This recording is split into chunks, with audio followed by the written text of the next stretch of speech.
മക്കളെ, നമ്മള് വ്യഞ്ജനാക്ഷരങ്ങളിൽ ട പഠിച്ചല്ലേ?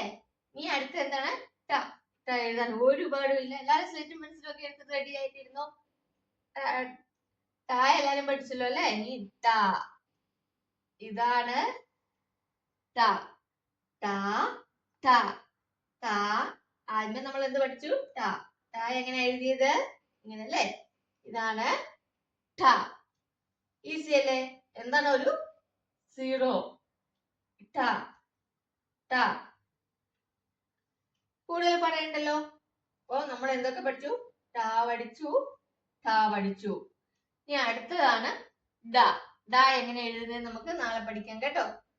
അപ്പൊ ഇതെല്ലാരും ഇരുന്ന് എഴുതി പഠിക്കണം. അതേപോലെ തന്നെ നമ്മൾ പഠിച്ച അക്ഷരങ്ങളൊക്കെ ഇരുന്ന് എഴുതി പഠിക്കണം കേട്ടോ. വ്യഞ്ജനാക്ഷരങ്ങൾ എന്നൊക്കെ പഠിച്ചു? ക, ക, ഗ, ഖ, ങ പഠിച്ചു.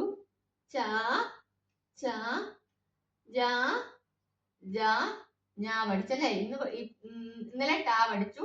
ഇന്ന് എന്താണ് പഠിച്ചത്? ട. ട പഠിച്ചല്ലേ? ഇനി അടുത്തത് ഡായാണ്.